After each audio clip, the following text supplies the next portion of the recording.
Olá, pessoal. Estamos aqui para dar continuidade ao nosso ciclo de aulas gravadas. E na aula de hoje nós vamos falar especificamente das leis de Kepler.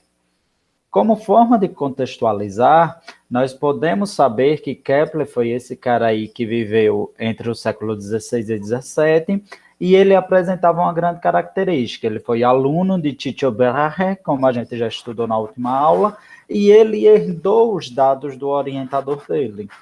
E com isso ele começou a marcar o desenvolvimento da astronomia, pois ele começou a criar leis que regiam os corpos universais, os corpos, vamos dizer assim, universais. Então, ele foi o primeiro a dizer: olha, não somos de forma nenhuma o modelo geocêntrico.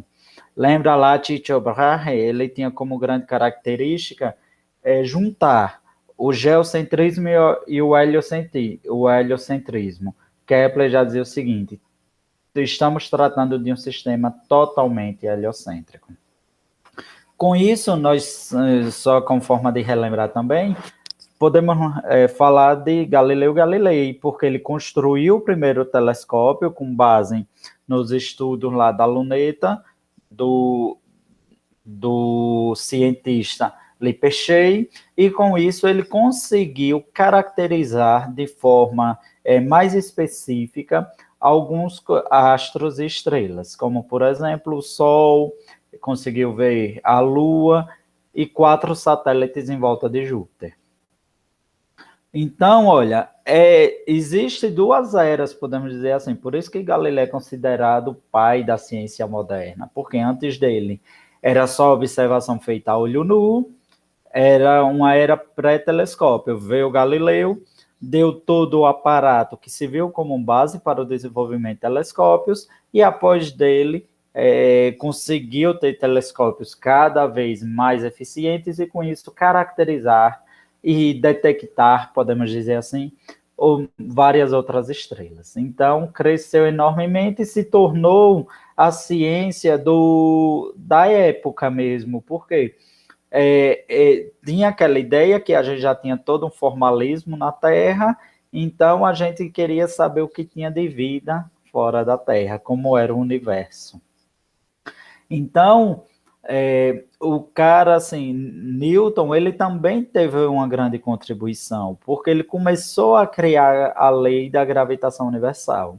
A lei da gravitação universal, que a gente vai estudar mais especificamente um pouquinho para frente, ele diz que dois corpos atraem um ao outro com forças iguais e opostas. Lá a ideia da lei de ação e reação. A magnitude dessa força é proporcional ao produto das duas massas e também ao inverso do quadrado da distância dos centros de massa de corpos. Então, essa foi a lei da gravitação universal. Então, nós vamos estudar ela especificamente, mas Tycho, ele começou a caracterizar de um modo geral, fazendo medidas, e com essas medidas de distância, de período que um corpo fazia, que um planeta fazia a revolução em torno do Sol, por exemplo, a gente foi todo o embasamento teórico lá para Kepler. Então, Kepler teve uma contribuição, e essa ideia da gravitação universal, ela deu o formalismo matemático que faltava. Então, olha, você tem aqui, ó, desde Tales lá, Tales de Mileto fez a previsão do eclipse solar, seguida aqui uma linha do tempo dos principais nomes e contribuições para a astronomia. Aí veio Pitágoras com a Terra esférica, Filolau, ele já falou do sistema híbrido, Platão, as estrelas eram fixas e planetas errantes, Heráclides, sistema híbrido, Aristóteles, geocentrismo filosófico, porque ele falava aqui da ideia que é o geocentrismo, porque o universo foi criado para o homem, por isso que é filosófico. Eudoxo é o geocentrismo. Aristarco, o processo para obter a distância até o Sol, foi esse cara aqui, olha. Então, Erasto, o tamanho da Terra, e Parcos, distância da Lua. Então, tem, por exemplo, uma disciplina que é só para isso, a evolução das ideias da astronomia. Aí você vê aqui, olha, aí passou um tempinho com essas sendo as principais contribuições, até que a gente chegou cá em Ptolomeu, e com isso, olha, demorou praticamente 1.400 anos para chegar nesse outro pessoal aqui, 1.200 anos, quer dizer, até chegar em Copérnico. Aí veio Ptolomeu e colocou a ideia do geocentrismo mesmo. A Igreja Católica abordou, usando aqui as bases do geocentrismo filosófico de Aristóteles, até que a gente chegou aqui, olha.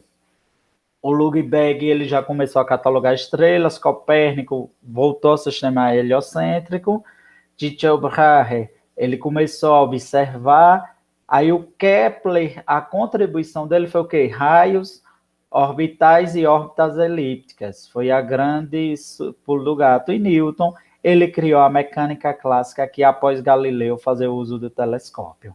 Então, olha, teve aqui uma vacância que o universo ficou sem entendimento e, com certeza, a grande evolução foi dada aqui com Galileu, com o uso do telescópio, porque agora pode ver de maneira quantitativa como isso ocorria. Então, os primeiros carinhas lá, os primeiros estudiosos, eles começaram a descrever o sistema planetário e dizer como eram os movimentos dos corpos celestes. Tiveram muita ênfase nisso o pessoal da Grécia Antiga, lá, Platão, Aristóteles. Então, o mais famoso foi o de Ptolomeu, que considera a Terra o centro do universo. E, segundo esse sistema, cada planeta ia ter sua órbita circular, cujo centro descrevia uma órbita elíptica em relação ao corpo. Copérnico, ele era polonês, criou a concepção do universo e considerava o Sol como o centro do sistema. Então, cada planeta, inclusive a Terra, descrevia uma órbita circular para Copérnico em relação ao Sol. O modelo de Copérnico ele não foi aceito por Tycho Brahe, que foi o principal cara que começou a dar o salto, vamos dizer assim, já para trazer para o heliocentrismo. Então, ele começou a dizer os planetas giram em torno do Sol, mas o Sol está girando em torno da Terra. Então, Kepler, ele trabalhava, como eu já disse a vocês, para Brahe, e ele tentou explicar o movimento dos astros através de figuras geométricas. Então, mas ele só conseguiu ter alguma ênfase depois de um sucesso, podemos dizer assim, depois de várias tentativas, quando ele usou o heliocentrismo. Ele saiu daquele modelo de Brahe e foi lá para o heliocentrismo. E ele começou a dizer, opa, não estamos falando de uma órbita circular, e sim de uma órbita elíptica, em torno do Sol, e ele depois conseguiu enunciar as 3 leis. Olha aqui, o modelo heliocêntrico e o modelo geocêntrico. Aqui, no modelo heliocêntrico, você tem a Terra aqui, a Lua orbitando ao redor dela, Mercúrio lá na sua órbita concêntrica aqui, e você tem, olha, Vênus, só depois Sol, Marte, Júpiter e Saturno. Esse é o modelo geocêntrico. O modelo heliocêntrico é o Sol no centro, aí você tem lá Mercúrio, Vênus, a Terra e a Lua orbitando ao redor dela, como muda? Marte, Júpiter e Saturno. Então, você tem essa configuração aqui, nós sabemos que ela é a que é realmente característica do nosso meio. Então, olha, então vamos a partir de agora começar a enunciar e estudar um pouco sobre as leis de Kepler. Primeira lei, lei das órbitas. As órbitas dos planetas em torno do Sol são elipses, nas quais o Sol ocupa, nas quais ele ocupa um dos focos. Então, numa elipse, é uma figura geométrica matemática, que vocês ainda devem por estudar, mas é o seguinte, existem 2 focos, e a soma das distâncias entre os focos sempre é distante. Então, olha aqui, aí, você tem uma elipse, essa figura oval, e você tem aí um plano cartesiano, como vocês já conhecem. Olha aí, a distância dos focos, aqui, olha, passando por esse outro, essa distância aqui, ela sempre vai ser igual. Então, para você sair desse esse foco para por esse caminho, sempre tocando aqui, olha. Sempre tocando na superfície da elipse, ele vai ser igual. Então, A mais B, que é de você ir até aqui e voltar para esse outro foco, é igual a C mais D. Então, essa é a lei das órbitas. Ele dizia que para qualquer planeta, essa distância ia ser igual. Então, ele deu a ideia de conseguir apresentar uma elipse. Então, essa é a primeira lei. Então, olha, essa forma aqui, a distância entre esse foco e esse sempre é constante para uma determinada elipse. A segunda lei é a lei das áreas. Então, a área descrita pelo raio vetor de um planeta é tipo uma linha que liga o planeta ao Sol, é diretamente proporcional ao tempo gasto para descrevê-la.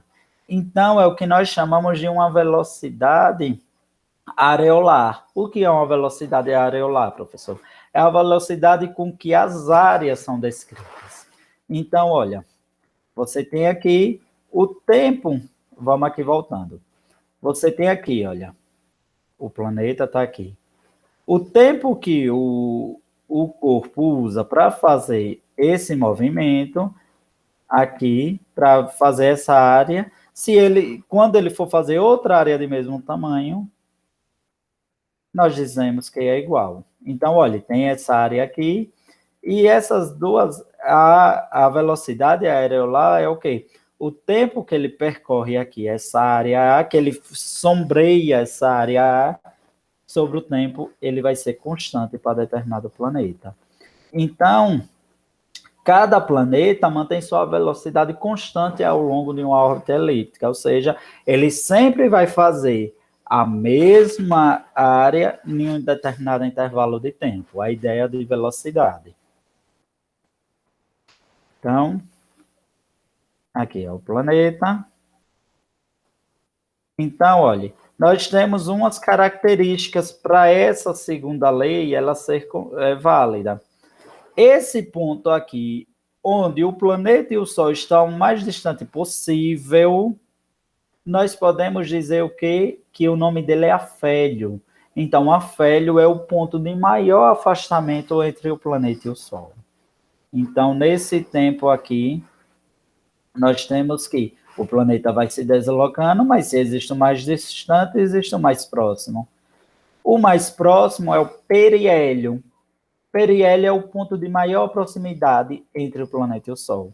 Então, afélio, o ponto de maior distância entre o planeta e o Sol. Periélio, o maior, a menor distância entre o planeta e o Sol. Então, a velocidade ela é maior que no afélio. Então, ó, quando eu quero que vocês sempre saibam, ele vai estar a uma maior velocidade. Ele vai estar querendo voltar para se distanciar. Então, aqui ele está bem devagarzinho, até o ponto que ele começa a se aproximar de novo. Então, quando ele chega no afélio, a velocidade dele é menor. Quando ele está no periélio, que é essa aqui próximozinha, a velocidade dele é maior.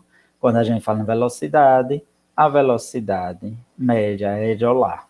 Então, olha, professor, é muito diferente? É consideravelmente diferente. Por exemplo, no afélio, que é nesse ponto mais distante, o corpo está em média, o planeta, desculpa, está em média a uma velocidade de 29,3 km por segundo. No periélio, que é esse carinha aqui mais próximo, ele está a uma velocidade de 30,2 km por segundo. Então, consideravelmente grande a diferença. A terceira lei, e a mais utilizada, pois é considerada a mais importante por muitos, é o seguinte, que o período de revolução do planeta, ou seja, para ele dar uma volta completa em relação ao Sol, é diretamente ao quadrado, esse tempo ao quadrado é igual a uma constante vezes o raio médio da sua elipse orbital, ou seja, o tamanho médio da elipse. Então, o raio médio nada mais é entre a distância máxima e mínima do Sol, ou seja, a média entre a distância do Sol ao aélio e ao periélio. Então, você soma as distâncias de aéreo e periélio, você tira a média, vai ser esse raio médio do planeta. Então, você tem que K igual a T ao quadrado sobre R ao cubo, isso é constante. Então, nós, por exemplo, Mercúrio, ela demora 88 dias. Você tem que, o raio médio de Mercúrio, da órbita de Mercúrio, é 5,8 vezes 10 a 7 km por hora. Vênus, 224,7. Ele já tem aqui uma quilometragem maior, tipo o dobro desse. Você fazendo a conta, você vai chegar até a constante universal, que é essa daqui. 4 vezes 10 elevado a menos 2 quilômetros por dias ou por hora, como você prefira fazer. Então, esse tempo aqui vai estar em horas, então, quilômetros por hora vai ser esse valor. Então, meus queridos, as leis de Kepler dão uma visão cinemática do sistema planetário. Então, do ponto de vista dinâmico, as leis de Kepler, ela apresenta os fundamentos básicos para a gente começar a estudar uma gravitação universal. Por quê? Se tem leis que a regem, a gente consegue criar uma lei geral para tudo. Esse foi o trabalho. E essa relação entre os planetas, ela conseguiu mostrar que essa constante aqui, que é um valor fixo, ela pode ser quantificada. Foi o que Newton fez, que a gente vai ver na próxima aula, que chama de força gravitacional. Então, no Classroom tem uma atividade. Até a próxima aula. Qualquer dúvida, tira o WhatsApp. Até mais.